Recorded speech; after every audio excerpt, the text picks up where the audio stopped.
अब देखते हैं यूनियन और स्ट्रक्चर में मेन जो अंतर होता है उसको देखते हैं कि यूनियन और स्ट्रक्चर में क्या डिफरेंस है दोनों में। सबसे पहले अगर हम ध्यान से देखें तो स्ट्रक्चर में ऑलवेज स्ट्रक्ट कीवर्ड के साथ में उसको डिक्लेयर किया जाएगा। स्ट्रक्चर को डिक्लेयर करने के लिए स्ट्रक्ट कीवर्ड यूज़ किया जाता है और यूनियन को डिक्लेयर करने के लिए यूनियन कीवर्ड का यूज़ किया जाता है। स्ट्रक्चर में जितने भी डेटा मेंबर्स होते हैं वो एट अ टाइम स्ट्रक्चर में एक्टिव होते हैं, जबकि यूनियन में क्या था, केवल at a time only one data member is active. ये हम देखे थे। तो ये मेन डिफरेंस दोनों का यही है कि स्ट्रक्चर में at a time all data members active होंगे, जबकि यूनियन में at a time only one data members active होता है। और मोस्ट इसका जो डिफरेंस है, सबसे मेन डिफरेंस वो ये है कि स्ट्रक्चर में जो है जितने वेरिएबल्स या जितने मेंबर्स हम डिफाइन करते हैं वो अलग अलग वेरिएबल अलग अलग मेमोरी एलोकेट करता है या स्टोरेज जो है उनकी इंडिविजुअल रहती है।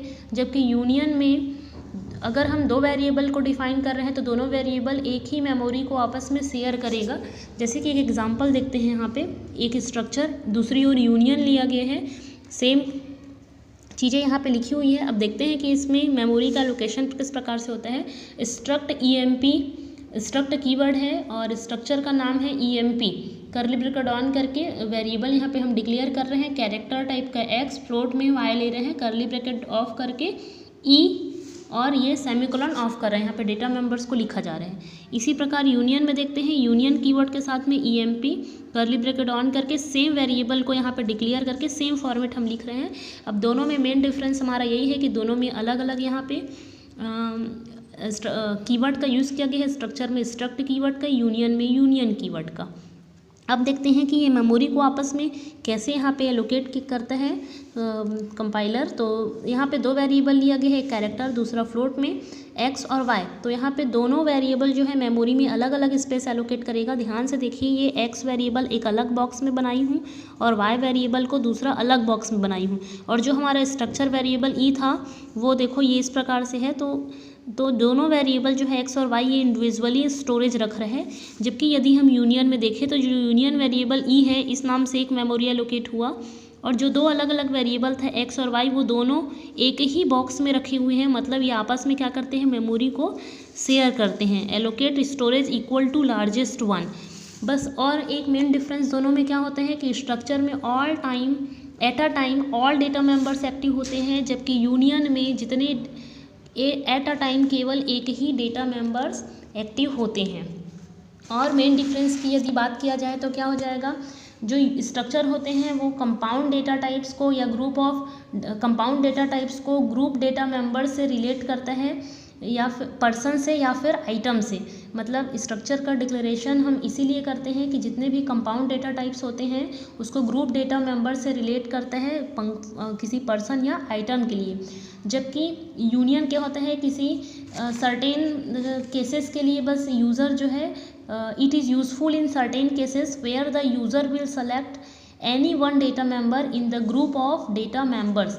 मतलब क्या करते हैं, जो यूनियन होता है वो केवल कुछ ही केसेस में ही जहाँ यूज़र जो है डेटा मेंबर्स के ग्रुप में से कोई भी एक डेटा मेंबर्स को सेलेक्ट करता है।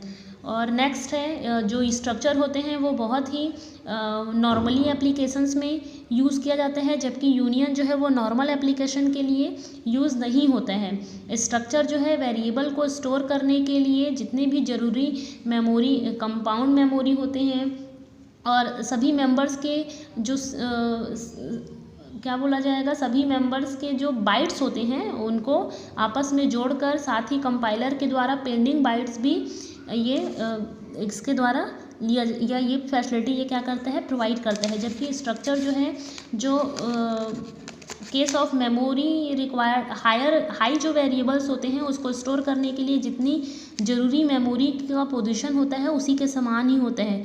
मतलब जितना बड़ा मेंबर होगा उतने ही जैसे कि बाइट्स जितने बड़े होंगे उतने बड़े ही वो मेमोरी को एलोकेट करेगा। तो ये देखिए हम यूनियन और स्ट्रक्चर के बीच में डिफरेंस। अब एक एग्जांपल लेते हैं इसका।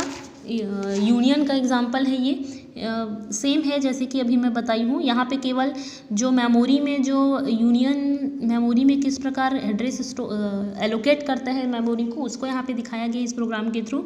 हेडर फाइल इंक्लूड कर लिया गया है stdio.h string.h, 2 हेडर फाइल। अब यहाँ पे हम यूनियन को डिफाइन कर रहे हैं। यूनियन डेटा नाम का यूनियन नेम लिया गया है। अब 3 वेरिएबल यहाँ पे लिया गया है, इंट आई, फ्लोट एफ, कैर str20, एक एरे वेरिएबल लिया गया है। करली ब्रैकेट ऑफ करके सेमीकोलन यहाँ पे अप्लाई कर दिए हैं। अब मेन फंक्शन ओपन करते हैं, यूनियन डेटा, ठीक है। यहाँ पे डेटा मेंबर को एक्सेस कर रहे हैं। अब मैसेज प्रिंट करते हैं मेमोरी प्रिंट एफ फंक्शन के through. Print f memory size occupied by data %d/n size of data, और रिटर्न स्टेटमेंट लिख देते हैं। तो जब हम इसको रन करेंगे तो हमको आउटपुट स्क्रीन पर क्या मिलेगा, memory size occupied by data 20। यहाँ पे हम डेटा जो हमारा मेमोरी में लोकेशन है उसको हम कितना कर दिए हैं, 20, मतलब ये केवल मेमोरी पर 20 बाइट्स ही स्पेस एलोकेट करेगा। वैसे ही यहाँ पे हम यूनियन मेंबर्स को क्या कर सकते हैं, यूनियन में एक्सेस कर सकते हैं। अब देखते हैं next, scope of a union. The members of a union have the same scope as the union itself, as in the following example। जितने भी यूनियन के मेंबर होते हैं वे सेम स्कोप रखते हैं यूनियन में itself। एक एग्जाम्पल के थ्रू देखते हैं। एक प्रोग्राम बनाया है, यहाँ पे हेडर फाइल इंक्लूड कर ली है stdio.h, मेन फंक्शन ओपन किए हैं, यूनियन इंट आई, कैर सी, फ्लोट एफ, यहाँ पे यूनियन को डिफाइन किए हैं। i = 10, c = 9, f = 10.2। अब यहाँ पे मैसेज प्रिंट करते हैं, the value of i is %d/n i।